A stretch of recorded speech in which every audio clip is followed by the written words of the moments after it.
ആരാണ് സന്തോഷം ആഗ്രഹിക്കാത്തത്? 2025 IPL-ലെ മൂന്നാമത്തെ മാച്ച് ചെന്നൈ സൂപ്പർ കിങ്സും മുംബൈ ഇന്ത്യൻസും. ഏറ്റവും കൂടുതൽ IPL-ൽ ആരാധകരുള്ള രണ്ട് വൻകിട വമ്പൻ ടീമുകൾ തമ്മിൽ ഇന്നലെ പോരാടുന്നതിന് മുമ്പ് നമുക്കൊരു പ്രതീക്ഷയുണ്ടായിരുന്നു, തീപ്പൊരി പോരാട്ടമായിരിക്കും. പക്ഷേ സംഭവിച്ചത് വളരെ കുറഞ്ഞ ഒരു മാനേജബിൾ ആയിട്ടുള്ള ഒരു ടോട്ടലിലേക്ക് മുംബൈ ഇന്ത്യൻസ് ചുരുങ്ങുന്നതാണ് നമ്മൾ കണ്ടിട്ടുള്ളത്. നമ്മൾ പ്രതീക്ഷ ആരും ഇന്നലെ പെർഫോം ചെയ്തിട്ടില്ല. ഒരു ബാറ്റ്സ്മാൻമാരും ശരിക്കൊന്നും നല്ലൊരു രീതിയിൽ അവരുടെ ഒരു കളി കാഴ്ചവെച്ചിട്ടില്ല. ഒരു ഖലീൽ അഹമ്മദ് നന്നായിട്ട് ബോൾ എറിഞ്ഞു, പക്ഷേ ഖലീൽ അഹമ്മദ് അങ്ങനെ ഒരു സ്ഥിരതയാർന്ന പ്രകടനം കാഴ്ചവെക്കുന്ന ഒരു കളിക്കാരനാണെന്ന് നമുക്ക് പറയാനും പറ്റില്ല. മുംബൈ ഇന്ത്യൻസ് ശരിക്കും ബോളിങ്ങിൽ കുറച്ചും കൂടി ശ്രദ്ധിക്കണമായിരുന്നു. ബോളിങ്ങിൽ കുറച്ചും കൂടി നല്ലൊരു പേസ് ഉള്ള ഒരു കളിക്കാരനെ ശരിക്കും ലേലത്തിൽ വിളിച്ചെടുക്കണമായിരുന്നു. അതിൻ്റെ ഫലം എന്തായാലും ഇനിയുള്ള മത്സരങ്ങളിലും കാണുമെന്നാണ് എനിക്ക് തോന്നുന്നത്.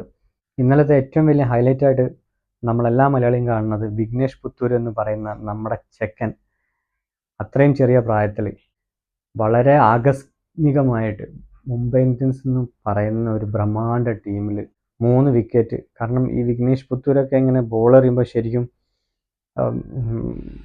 നെഞ്ചിങ്ങനെ പടപട ഇരിക്കുകയായിരുന്നു. കാരണം അടികൊള്ളരുതേ എന്ന് പറഞ്ഞിട്ട്. എന്തായാലും നമ്മുടെ രോഹിത് ശർമ്മക്ക് പകരം ഇമ്പാക്റ്റ് പ്ലെയർ ആയിട്ട് വന്നിട്ടുള്ള വിഘ്നേഷ് പുത്തൂർ എന്തായാലും മാസ്മരിക പ്രകടനം കാഴ്ചവെച്ച് മലയാളികളുടെ മാനം കാത്ത് 3 വമ്പൻ ബാറ്റ്സ്മാൻമാരെയാണ് വിഘ്നേഷ് പുത്തൂർ എന്തായാലും ഇന്നലെ ഔട്ടാക്കിയത്.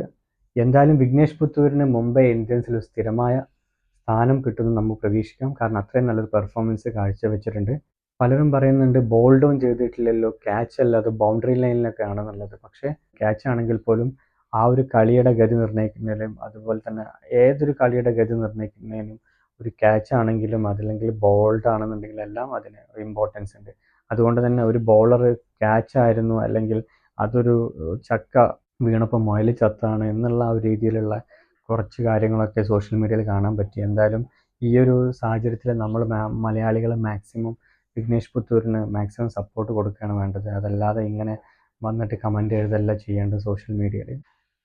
എന്നെ സംബന്ധിച്ചിടത്തോളം ഞാനൊക്കെ IPL കാണുന്നതിൻ്റെ മെയിൻ റീസൺ സഞ്ജു സാംസണാണ്. പറയാതിരിക്കാൻ വയ്യ. കാരണം നമ്മുടെ സഞ്ജു ഉണ്ടല്ലോ, സഞ്ജുവിൻ്റെ ടീം ഫൈനലാവണം, സഞ്ജുവിൻ്റെ ടീം വിജയിക്കണം എന്നൊക്കെ പറഞ്ഞിട്ടാണ് എന്നിലെ ഒരു ക്രിക്കറ്റ് പ്രേമി ശരിക്കും ഈ ക്രിക്കറ്റ് കളി കാണുന്നത് തന്നെ. അപ്പം അവിടെയാണ് ഒരു വിഘ്നേഷ് പുത്തൂർ എന്ന് പറയുന്ന ഒരു താരം ഉദിച്ചിട്ടുള്ളത്. ഡെഫിനറ്റായിട്ട് വിഘ്നേഷ് പുത്തൂർ ഉണ്ടാകുമ്പോൾ നമുക്ക് മലയാളികൾക്ക് ഡെഫിനറ്റ്ലി നമുക്ക് കളി കാണാനൊരു എക്സ്ട്രാ താല്പര്യം അല്ലെങ്കിൽ മുംബൈ ഇന്ത്യൻസിൻ്റെ കളി കാണാനുള്ളൊരു താല്പര്യം എന്തായാലും ഉണ്ടാവും. അതെന്തായാലും ഒരു നല്ല കാര്യം തന്നെയാണ്. കളിയോടുള്ള ആ ഒരു ഇൻട്രസ്റ്റ് നമുക്ക് കൂടുകയും ചെയ്യും. ഈ ധോണി അവസാനമായിട്ട് ബാറ്റിങ്ങിൽ ഇറങ്ങുന്നതിൽ ശരിക്കും എനിക്കൊരു വിയോജിപ്പുണ്ട്. ഞാനത് ഓൾറെഡി പറഞ്ഞിട്ടുണ്ട്. പക്ഷേ ധോണിയുടെ ആ ഒരു കീപ്പിങ്ങിലെ ആ ഒരു ചടുലത ശരിക്കും ഇപ്പോഴും അതുപോലെ എവർഗ്രീനായിട്ട് നിൽക്കുന്നുണ്ട് എന്നുള്ളതാണ്. ഇന്നലെ ആ 11ാമത്തെ ഓവറിൽ സൂര്യകുമാറിനെ ആ ഒരു മില്ലി സെക്കൻഡുകൾക്കുള്ളിൽ സ്റ്റംപ് ചെയ്തപ്പം നമുക്ക് കാണാൻ പറ്റിയത് എത്ര ഫാസ്റ്റായിട്ടാണ് അപ്പം ഈ ധോണി എത്രത്തോളം പ്രാക്ടീസിലാണ് ഇപ്പോഴും നിൽക്കുന്നത്, ധോണി എത്രത്തോളം ഫിറ്റാണ് ഇപ്പോഴും എന്നുള്ളതിൻ്റെ ഒരു ഉത്തമ ഉദാഹരണമാണ് ഇന്നലത്തെ ആ ഒരു സ്റ്റംപിങ്. അത് ശരിക്കും നമ്മളൊക്കെ രോമം എഴുന്നേറ്റ് നിൽക്കുന്ന ആ ഒരു സ്റ്റംപിങ് തന്നെയായിരുന്നു ഇന്നലത്തേത്. അതുപോലെ തന്നെ എടുത്തു പറയേണ്ട ഒരു പെർഫോമൻസ് ആയിരുന്നു നൂർ അഹമ്മദ് എന്ന് പറഞ്ഞിട്ടുള്ള ആ ഒരു സ്പിന്നറുടേത്. നൂർ അഹമ്മദ് വളരെ നല്ല സ്പിന്നറാണ്, വളരെ ടാലൻറ്റഡ് ആണെന്നുള്ളത് നമുക്ക് എല്ലാവർക്കും അറിയാം.